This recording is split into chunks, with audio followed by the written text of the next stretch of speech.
May 8, 1945. Victory in Europe Day. Across London, Paris, and New York, church bells rang and flags waved in the streets, but thousands of miles away in the quiet farmland of Iowa, Kansas, and Texas, the news arrived in a different form. Inside camps surrounded by barbed wire, the war's end was not marked with champagne or parades, but with a short announcement from the mouths of American officers. Standing in front of assembled prisoners, men and women alike, they told them, "You can go home." The words should have sounded like salvation, the long-awaited promise of release. Yet, in that instant, the silence that followed carried something stranger than celebration. German women, many in their 20s, some older, looked at each other with downcast eyes. A few shook their heads, whispering softly in their mother tongue, "Neen."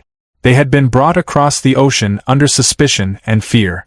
Some were auxiliaries in the Luftwaffe Communications Corps, others nurses who had followed the Wehrmacht, and a few simply swept into captivity because they worked too close to the wrong unit. They were women who had once believed they would be treated with cruelty if captured by the enemy. Nazi propaganda had warned of Americans as brutes, destroyers, men without mercy. The voyage across the Atlantic in gray-painted troopships had been filled with dread. Yet the months that followed overturned every expectation. The camps in the American Midwest were hardly palaces, but they were orderly, clean, and, most shocking of all, generous with food. One young prisoner, not much older than 22, had scribbled into a battered notebook, "They feed us peanut butter. Sticky, strange, but rich. I cannot stop eating it." Her handwriting, thin and jagged, conveyed astonishment rather than gratitude, as though even delight was a kind of betrayal of the world she had left behind. Another woman, once a typist in a Luftwaffe office, told a Red Cross interviewer that she had been given new shoes upon arrival. She had not owned a new pair since 1941. These were small comforts, but in wartime Europe, where families boiled nettles for soup and shoes were patched until nothing remained, they were luxuries beyond imagining. When the officers delivered their announcement on that spring morning, many expected an eruption of joy. Instead, the reaction unsettled them. A captain in Texas later recalled, "I thought they would run to the gates." Some of them cried. But it wasn't happiness. It was something heavier. For the women, going home meant stepping back into a world that barely existed. Letters smuggled through the censors told of bombed-out streets, vanished relatives, and towns divided into occupation zones. One note, read aloud by a trembling 26-year-old in the barracks, spoke of her mother starving in Hamburg and her brother missing in Russia. Going home no longer meant reunion. It meant rubble, hunger, and fear. The conflict between the words, "You can go," and the quiet refusal that followed revealed a truth both sides struggled to comprehend. These women, captives in a foreign land, had begun to see captivity itself as safety. Behind the wire they were watched, yes, but they were also sheltered, their bellies filled, their dignity sometimes restored in ways they had not expected. They were even allowed to work. In Kansas, farm families watched with suspicion as lines of German women marched into the fields to harvest sugar beets, but suspicion melted when the women laughed at the endless rows, joking in broken English that, "America has more corn than soldiers." Even in chains, humor had returned to them. The American guards were not blind to the transformation. A sergeant in Iowa admitted later, "They looked so young. You forgot they were the enemy." At night, music drifted from the barracks, accordions carried from Europe filling the still air above the prairie. For a moment the sound was neither German nor American, it was human. And in that humanity, something complicated took root. Still, the orders were clear. The Geneva Convention required repatriation. America had no intention of keeping its prisoners, least of all women, any longer than necessary. But what the officers could not predict was the resistance to freedom itself. One lieutenant in Texas, flustered by the sight of prisoners weeping at his announcement, repeated the words as though they might change meaning if spoken again. "You can go home," he insisted. Yet a woman at the front of the group shook her head. In halting English she said, "Home? No home left." It was a sentence that cut through every illusion. America could open the gates, but what lay beyond them was not a homeland waiting with open arms. It was ruins. In the Soviet zone, rumors of mass assaults spread through the camps like wildfire. Even in the western zones, food shortages were chronic, cities were blackened skeletons, and millions wandered as displaced persons. To leave the camp in Iowa for Bremen or Dresden was not liberation. It was exile into nothingness. The strangeness of the moment is hard to overstate. Officers stood bewildered, their uniforms dusty from long service, their orders clear, while before them stood women who should have rushed to board the trains east, begging instead to remain behind barbed wire in the land of their conquerors. The irony was sharp enough to sting. America, which had once been painted as a monster in Nazi propaganda, had become, for these women, the only refuge they trusted. A young guard, no more than 19, later described it in a letter home. "I never thought the enemy would ask me to keep them prisoners. But some of the girls cry when they think of going back. They are safer here than free out there." He admitted the sight haunted him. War had turned the world upside down, and here was its proof. Captivity desired, freedom feared. The scene played out in camp after camp across the American heartland. Not all resisted. Some were desperate to see what remained of family and home. But enough begged to stay that the officers began to understand the depth of devastation in Europe. Each petition, each quiet refusal, was less about loyalty to Germany and more about terror of what Germany had become. The women were not clinging to their captors. They were clinging to the last place where life felt bearable. When the announcement ended and the officers dismissed them, the women did not scatter with excitement. They returned to their barracks slowly, subdued, carrying questions heavier than the packs they had once hauled across Europe. That night the lights burned late. Some wrote letters in neat script, asking relatives if there was still a roof to return to. Others simply sat in silence, staring at the wooden walls as if trying to measure the distance between barbed wire and freedom. And so the story began, not of liberation in the traditional sense, but of an unexpected conflict, the desire to remain in captivity, to trade a ruined homeland for the uneasy safety of a foreign prison. The officers had spoken their line, "You can go home." But for many of the women, the phrase carried no promise, only dread. In the weeks that followed, petitions would be written, arguments made, tears shed. The world expected prisoners to crave release, but the reality was stranger. The gates stood open, and yet many chose to stay. And what came next would astonish even the officers themselves.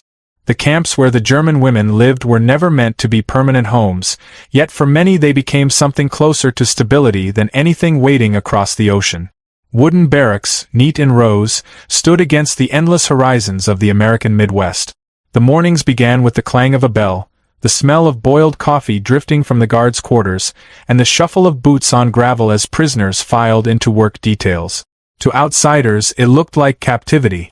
To the women inside it felt strangely like survival. Daily life unfolded in rhythms that had little to do with war. In Texas, women rose early to peel mountains of potatoes in camp kitchens, the smell of starch thick in the humid air. In Iowa, they worked on farms under armed supervision, bending over fields of corn and sugar beets, their dresses clinging with sweat, the sun fierce on their back. American families sometimes watched from a distance, wary eyes peering from porches, expecting defiance or sabotage. What they saw instead was laughter carried on the wind, women joking in German, sometimes daring to mimic the English words they overheard. A farmer once told a guard, half in jest, "If they keep working like this, I'll hire them after the war." Small acts of kindness crept in despite official boundaries. A guard in Kansas slipped an apple to a prisoner during a long day in the field. She bit into it slowly, savoring the crisp sweetness, and later wrote in her diary, "It tasted of peace." Another young woman, once a typist in Stuttgart, remembered the first time she entered an American grocery store under guard escort. Rows of canned goods gleamed under electric light, soap stacked in neat towers, fabrics folded in rainbow colors. "I thought it was a dream," she confessed years later, "to see so much of everything." The abundance mocked the memories of her homeland, where queues wound around rubble-strewn streets for a few ounces of flour. The contrast between expectation and reality grew sharper with each passing month. The women had been warned by Nazi propaganda that American imprisonment meant brutality, hunger, perhaps even death. Instead, they found themselves with 3 meals a day, sometimes as much as 3,200 calories, according to Red Cross reports. It was more than most civilians in Germany ate in those final years of the war, when rations had shriveled to near starvation. Meat appeared on their plates, bread was soft and white, and for the first time in years they washed their hair with real soap. The irony was not lost on them. One woman remarked to her barack mates that she had been more nourished behind barbed wire than she ever had been in her own home. The Americans, too, adjusted their perceptions. At first, suspicion weighed heavy. To many guards, a German uniform, even on a woman, carried the same stain as a weapon. But gradually, distance gave way to recognition. They saw the fatigue in the women's faces, the longing when letters arrived from overseas, the way they clutched photographs of family worn soft at the edges. A sergeant in Oklahoma remembered thinking, "They look no older than my sister. How could I call them enemy?" The lines blurred, though never officially acknowledged. Music became a bridge across the divide. At night, the women gathered in their barracks, one with an accordion, another tapping rhythm on the wooden frame of a bed. Songs filled the air, sometimes German folk tunes, sometimes hymns remembered from childhood. Guards paused in their patrols to listen, the melancholy notes drifting into the prairie night. For the women, it was a way of keeping their humanity intact, a way of reminding themselves that beyond the barbed wire, life still had a melody. Not everything was easy. Loneliness pressed hard, and tempers flared in close quarters. Quarrels broke out over letters, over memories, over rumors of what awaited them back in Germany. But even these moments deepened the paradox. Within the camp's fences, they argued like neighbors rather than prisoners. They had, in some sense, formed a fragile community, bound together by shared uncertainty and an unexpected discovery of dignity. A humor of survival threaded through their days. They teased one another about their English accents, laughed at the endless meals of cornbread, and joked about how Americans seemed to put corn into everything. One woman, standing knee-deep in a field in Iowa, threw her hands up and declared, "If the war does not kill me, corn will." The guard beside her laughed, unable to help himself. It was a small moment, but it chipped away at the walls both sides had built. And yet, beneath the laughter and the steady work, shadows lingered. News filtered in from Europe, and each report darkened the barracks. Cities flattened by bombing, families lost in the east, and the slow, grinding hunger that devoured what little remained of the Reich. The women compared those stories with the warm meals in front of them, and the comparisons carved out a new fear. Freedom meant leaving behind the only place where they were safe and fed. The conflict became more visible as the months passed. Guards noticed tears during mail call, women clinging to letters as if to keep the paper from blowing away.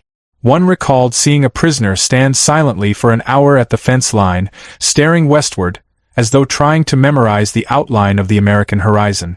It was not affection for the country that held her captive, it was dread of the one that waited beyond. The camps became places of contradiction, prisons that nourished, walls that protected rather than confined. The women themselves became contradictions too, soldiers without weapons, captives who feared release. Officers struggled to make sense of it. Why would anyone choose to remain behind wire rather than claim freedom? The answer grew clearer with each testimony, because the world outside had collapsed. In this paradox lay the heart of their story. They were not rejecting home, they were rejecting ruin. They were not embracing America, they were clinging to the last semblance of security. And as the officers prepared for the inevitable process of repatriation, the pleas began to surface. Some were whispered in broken English, others scribbled onto scraps of paper, "Please, let us stay." It was a strange plea for prisoners to make, one that unsettled the officers who heard it. Captivity had become refuge, and freedom had become fear. The irony was sharp, the kind that history seems almost too cruel to invent. The barbed wire, meant to divide, had become their shield. And soon, as orders for transport loomed closer, those shields would be stripped away. The women knew it. The guards suspected it. And what came next would test both sides in ways neither had expected. The first trains bound for the east stood ready in the summer of 1946, their iron wheels glinting beneath the prairie sun. For the American officers, the task seemed straightforward. Repatriate the prisoners as the Geneva Convention required, restore order by sending them back to the soil of their homeland. But for the women who had lived a year or more behind the wire, the thought of stepping onto those trains filled them with dread more potent than captivity itself. Letters from Europe had already painted the outlines of a nightmare. Hamburg was a city of scorched bricks, Dresden still smoldered, Cologne was described not as a city but as a lunar landscape of chimneys. Even the western zones under British and American control staggered under shortages. Families traded heirlooms for potatoes, children fainted in schools from hunger, and a woman might walk 10 miles for a pound of flour. The prisoners knew these stories not from propaganda but from the ink of trembling hands, folded into envelopes that reached them across the Atlantic. One 24-year-old Luftwaffe auxiliary named Hannelore read aloud to her bunkmates the words of her mother in Hanover. "Your sister is gone, your father is missing. I sleep in the cellar because the roof has holes. If you return, I do not know where you will sleep." The letter crumbled in her grasp, but the terror in her voice lingered long after the paper was folded away. Another woman broke down when she learned her village had been consumed by the Soviet advance. She whispered to a guard in halting English, "My home does not exist." To the officers, going home was a matter of logistics. To the women, it was a sentence to wander among ruins, begging for scraps. One camp commandant later admitted that the pleas unsettled him more than any defiance. It was easier to handle hatred than despair. Some women attempted petitions, scrawling notes that begged for extension of captivity or work contracts within the United States. Others tried more desperate appeals, volunteering as nurses in American hospitals, or offering to clean barracks simply to remain within the perimeter. A few even asked if they might marry their way into America, though regulations made such requests impossible at the time.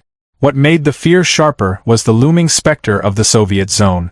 Stories trickled into the camps of mass reprisals, of women dragged from cellars, of villages emptied in the night. Even those destined for British or American sectors feared the journey east. 4 trains often deposited their passengers in temporary camps with little food and no certainty of where they would go next. A young woman named Lotte, once a secretary in Bremen, told a fellow prisoner that she would rather scrub floors in Texas for the rest of her life than risk a single night in the Soviet zone. Her words echoed among the bunks like a vow, though all knew it was one she could not keep. The irony struck many of the Americans who overheard these conversations. They had been trained to view Germans as fanatical, loyal to Hitler until the bitter end. Instead, they encountered women who feared their own country more than the barbed wire of their captors.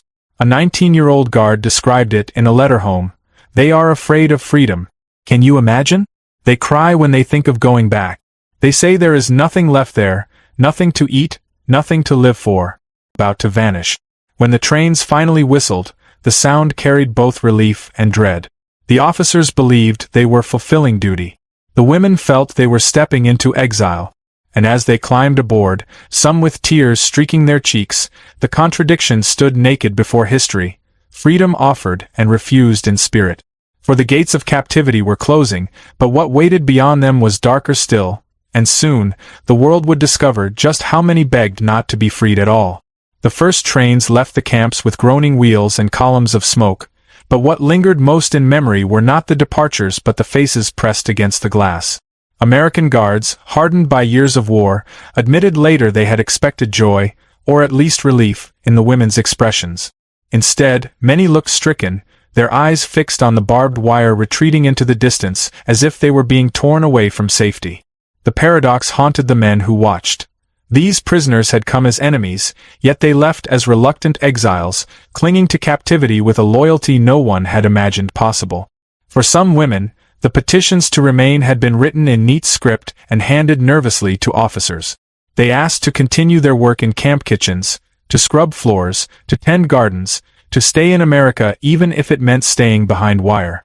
A few dared to propose bolder futures: marriage to a guard, contracts as domestic workers, lives lived in the very land that had once been painted as the face of the enemy. Though regulations made such requests impossible, the act of writing them revealed something deeper.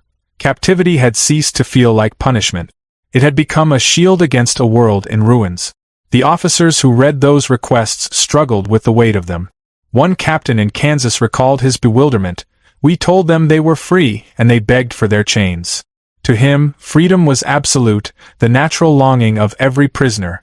But the women had come to measure freedom differently, not as the opening of a gate, but as the promise of safety, food, and dignity. Those promises, paradoxically, lay not in Germany but in the camps of the American Midwest. Their strange loyalty to captivity was not rooted in love for America, though some women admitted an affection for its vast skies, its endless fields of corn, Its music played on radios they could sometimes hear drifting from nearby towns. What they loved was survival. Behind the wire, they had learned once more what it meant to be warm, to be fed, to be treated as human beings rather than as burdens in a starving, bombed-out nation. One prisoner, years later, summed it up with quiet finality. In America, I was a prisoner. But in Germany, I would have been nothing. And yet, history did not allow for exceptions. The Geneva Convention bound the United States to repatriation, and the machinery of war bureaucracy moved with implacable force. Shiploads of prisoners sailed back to Bremerhaven and Hamburg, where families or strangers waited on gray docks, some clutching names on slips of paper, others standing in silence with hollow eyes. The women stepped off the gangplanks and were swallowed by a homeland unrecognizable, its streets blackened, its houses roofless. Some of them would rather be our prisoners forever. Even small details of daily life reinforced the chasm between America and Germany. A prisoner in Kansas marveled that she could wash with soap every week. Her sister in Frankfurt wrote that she had not bathed in months, water being too scarce and soap non-existent. In Oklahoma, women sang to the rhythm of accordion music. In Berlin, survivors huddled in cellars listening to the groan of collapsing walls. The comparisons haunted them. Captivity, once feared, had become the only world where life held rhythm and nourishment. And yet, orders came down with bureaucratic precision. Trains would depart on schedule, ships would ferry them across the Atlantic, and the U.S. Army would have discharged its responsibility. In briefings, officers repeated the line that the women should be grateful for release. Few considered what awaited them on the other side of the ocean. The women themselves tried to imagine it, stepping off a ship into Bremerhaven, only to find strangers picking through rubble where their childhood homes once stood. Would their mothers still be alive? Would their children, if any, even recognize them? These questions pressed so hard that many lay awake in the barracks, staring at the ceiling beams, listening to the sigh of their neighbors who could not sleep either.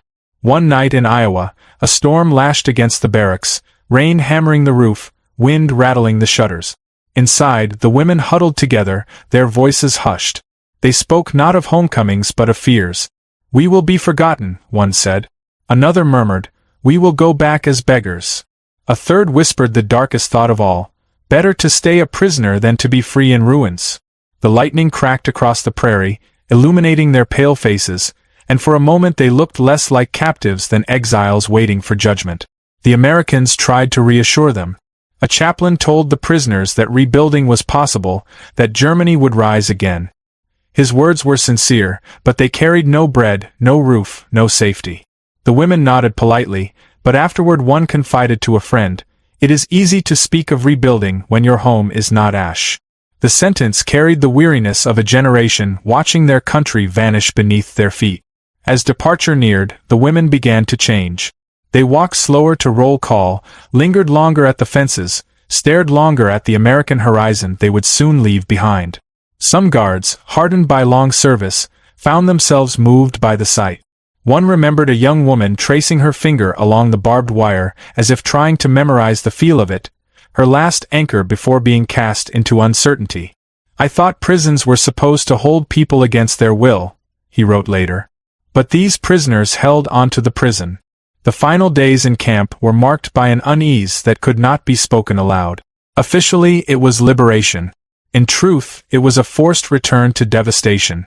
The women packed the few belongings they had, a scarf knitted in captivity, a photograph of a guard's child given in kindness, a notebook filled with diary entries about soap and corn and music. Each item felt heavier than the suitcase that carried it, because each one represented a life of its people gaunt. Those who had begged to remain in America found their worst fears confirmed. Still, captivity had marked them in ways that endured. A number of these women, once resettled, began to dream of returning, not to the barbed wire, but to the country that had surprised them with kindness. In the 1950s, when immigration to the United States became possible again under special visas, some of those former prisoners applied eagerly. A handful succeeded, crossing the ocean once more, this time not as captives but as immigrants seeking the land where they had first tasted survival. Their stories, scattered in oral histories and family records, testify to a peculiar truth. The memory of captivity had become a bridge to belonging. For those who remained in Germany, Captivity lived on in memory as a season both bitter and strangely sweet. They recalled the shame of defeat, the humiliation of being guarded, but also the shocking generosity of meals too plentiful to finish, the laughter over clumsy English phrases, the late-night songs that rose into the prairie air. These contradictions did not cancel each other out. They coexisted, shaping a generation of women who had learned that freedom was not always simple, and captivity not always cruel. The Americans, too, were changed. Guards who had once feared or despised their prisoners carried home stories of women who cried at the thought of leaving. One sergeant told his children decades later, "I saw the enemy ask to stay my prisoner. That's when I understood how broken their world was." For him, the memory was not of triumph but of tragedy, the sight of young women holding on to prison fences as though they were lifelines. Even within the camps, the women's loyalty to captivity had a quiet, almost sacred dimension. They tended their living spaces, planted small flowers outside the barracks, created order where none was required. It was as if they sensed that while the fences lasted, they could carve out a fragile dignity, a community of survival. To step beyond those fences meant to surrender all of that to a homeland where even roofs and bread were luxuries. The barbed wire, once a symbol of oppression, had transformed into the outline of sanctuary. The story is filled with irony too sharp to ignore. American officers, who believed in freedom as a gift, were forced to watch their prisoners recoil from it. German women, who had once lived under a regime that promised 1,000 years of glory, now clung to the daily mercy of a foreign enemy. Freedom meant hunger. Captivity meant survival. History delights in paradox, but few paradoxes cut as deep as this one. And so the narrative circles back to those words spoken in 1945. "You can go home." They were meant to open a door, yet for many they sounded like a sentence. In the years that followed, some women did build lives again in Germany. Others left as soon as they could, chasing the echo of the country where, for the first time in years, they had known security. Their loyalty to captivity was less about gratitude to America than about desperation, the human instinct to cling to safety wherever it might appear. Even now, the image remains vivid. Women standing at the edge of the wire, eyes turned not east toward Europe but west toward the horizon, the land they could not claim yet could not forget. Their loyalty to captivity was, in truth, loyalty to life itself. It is a reminder that freedom is never merely the absence of chains, but the presence of dignity, safety, and hope. And as the last gates clanged shut, the ships carrying them home already waiting, the question lingered in the air like smoke over a battlefield: what did home truly mean to those who no longer recognized it?